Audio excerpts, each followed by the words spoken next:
ಇನ್ನು D K Shivakumar ಅವರ ಕನಸಿನ ಕೂಸು ಸೆಕೆಂಡ್ ಏರ್ಪೋರ್ಟು ಚರ್ಚೆ ಅದಕ್ಕೊಂದು ರಿಯಾಕ್ಷನ್ ಕೊಟ್ಟವ್ರು. ಏನಂತ, ಬೆಂಗಳೂರಲ್ಲಿ 2ನೇ ಏರ್ಪೋರ್ಟ್ ತಾಂತ್ರಿಕ ಅಗತ್ಯಗಳನ್ನು ಆಧರಿಸಿ ಸ್ಥಳ ಅಂತಿಮಗೊಳಿಸಲಾಗುವುದು ಅಂತ ಡಿ ಕೆ ಶಿವಕುಮಾರ್ ಹೇಳಿದ್ದಾರೆ.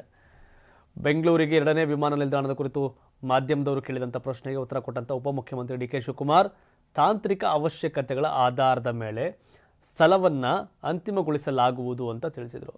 ಸುದ್ದಿಗಾರರೊಂದಿಗೆ ಮಾತನಾಡಿದ ಡಿ ಕೆ ಶಿವಕುಮಾರ್, ವಿಮಾನ ನಿಲ್ದಾಣ ಎಲ್ಲಿ ನಿರ್ಮಾಣವಾಗಬೇಕು, ಅದು ಬಿಡದಿ, ನೆಲಮಂಗಲ, ತುಮಕೂರು ಅಥವಾ ಇನ್ಯಾವುದೇ ಸ್ಥಳದಲ್ಲಿ ನಿರ್ಮಾಣವಾಗಬೇಕೆ ಎಂಬುದನ್ನು ನಾವು ನಿರ್ಧರಿಸಲು ಸಾಧ್ಯವಿಲ್ಲ.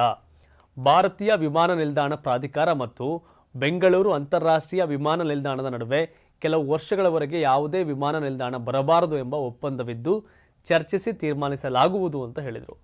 ಮೂಲಸೌಕರ್ಯ ಸಚಿವ ಎಂಬಿ ಪಾಟೀಲ್ ನೇತೃತ್ವದಲ್ಲಿ ಕರ್ನಾಟಕ ಸರ್ಕಾರದ ಸಂಬಂಧಿಸಿದ ಇಲಾಖೆಗಳು ಇದರ ಕಾರ್ಯಸಾಧ್ಯತೆಯನ್ನು ಪರಿಶೀಲಿಸುತ್ತೇವೆ.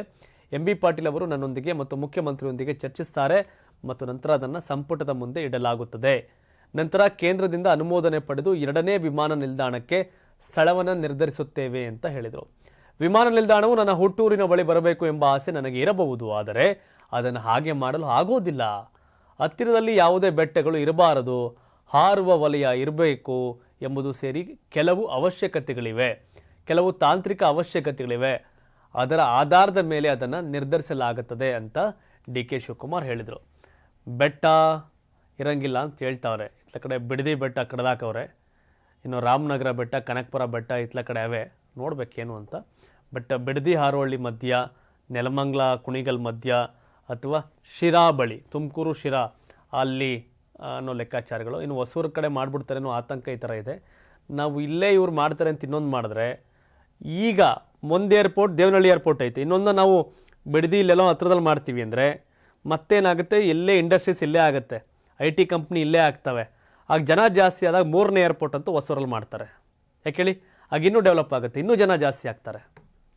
ಅದ್ರ ಬದಲು ಏನಾಗುತ್ತೋ ಬಿಡುತ್ತೋ ತಗೊಂಡು ಹೋಗೋದನ್ನು ಏರ್ಪೋರ್ಟ್ನ ಇತ್ಲ ಕಡೆ ಈ ತುಮಕೂರು ಶಿರಾ ಈ ಚಿಕ್ಕನಾಯಕನಹಳ್ಳಿ ನಡುವೆ ಬರೋ ಕಡೆ ಮಾಡಿಬಿಟ್ರೆ ಅಟ್ಲೀಸ್ಟ್ ನಮ್ಮ ಮಧ್ಯ ಕರ್ನಾಟಕ ಈ ಭಾಗಕ್ಕೆ ಅನುಕೂಲ ಆಗುತ್ತೆ. ನಮ್ಮ ಬೆಂಗಳೂರಲ್ಲೆಲ್ಲ ಕೆಲಸ ಮಾಡ್ತಿರೋದು ನಮ್ಮ ಉತ್ತರ ಕರ್ನಾಟಕ ಮಂದಿ, ಬಿಸ್ನೆಸ್ ಮಾಡ್ತಿರಲ್ಲ ಬೇರೆ ರಾಜ್ಯದವರು. ಬೆಂಗಳೂರು ಕನ್ನಡಿಗರಿಗಿಂತ ಬೇರೆಯವ್ರಿಗೆ ಲಾಭ ಆಗೈತೆ. ಬೆಂಗಳೂರು ಬೆಳೆಯೋ ಅವಶ್ಯಕತೆ ಇಲ್ಲ, ಅದು ಹಂಗೆ ಉಳ್ಕೊಂಡ್ರೆ ಸಾಕಿನ ಮೇಲೆ. ಇನ್ನು ಬರೋ ಇಂಡಸ್ಟ್ರಿಗಳೆಲ್ಲನೂ ಉತ್ತರ ಕರ್ನಾಟಕಕ್ಕೆ ಶಿಫ್ಟ್ ಮಾಡೋದು ಒಳ್ಳೆಯದು, ಮಧ್ಯ ಕರ್ನಾಟಕಕ್ಕೆ, ಉತ್ತರ ಕರ್ನಾಟಕಕ್ಕೆ. ಇಲ್ಲ ಅಂದರೆ ಇದರಿಂದ 4 ಆಣಿ ಕೆಲಸ ಆಗಲ್ಲ. ತಮಿಳ್ನಾಡವ್ರು ಬರ್ತಾರೆ, ಅವ್ರಿಗೆ ಕೆಲಸ ಕೊಡ್ತಾರೆ.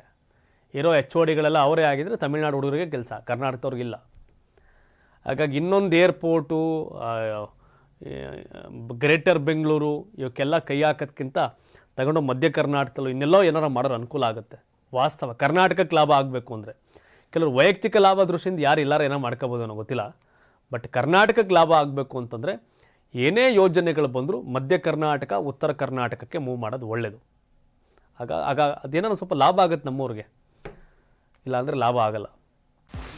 84ರಿಂದ 50 kg ಬಂದೆ, ಆಮೇಲೂ ಸಣ್ಣಗೆ ಫಿಟ್ ಆಗಿದ್ದೀನಿ. ಅದಕ್ಕೆ ನಾನು ಯೂಸ್ ಮಾಡ್ತಾ ಇರೋದು ಜೀನಿ ಸ್ಲಿಮ್.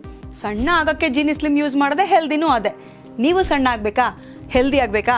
ಹಾಗಿದ್ರೆ ಜೀನಿ ಸ್ಲಿಮ್ ಯೂಸ್ ಮಾಡಿ. ಸಣ್ಣ ಆಗೋದಕ್ಕೆ ಯಾವುದೋ ಪ್ರಾಡಕ್ಟ್ ಹೇಳ್ತಾ ಇದ್ದಾಳೆ, ಏನಾದರೂ ಸೈಡ್ ಎಫೆಕ್ಟ್ಸ್ ಇದೆ ಅಂತ ಯೋಚನೆ ಮಾಡ್ತಾ ಇದ್ದೀರಾ? ಖಂಡಿತ ಇಲ್ಲ, ಯಾಕಂದರೆ ಇದು ಕೆಮಿಕಲ್ ಫ್ರೀ. ಸಣ್ಣ ಆಗಬೇಕು ಅಂದರೆ ಜೀನಿ ಸ್ಲಿಮ್ ಯೂಸ್ ಮಾಡಿ. ಹೆಚ್ಚಿನ ಮಾಹಿತಿಗೆ ಕೆಳಗೆ ಡಿಸ್ಪ್ಲೇ ಆಗ್ತಿರೋ ನಂಬರ್ಗೆ ಕಾಲ್ ಮಾಡಿ.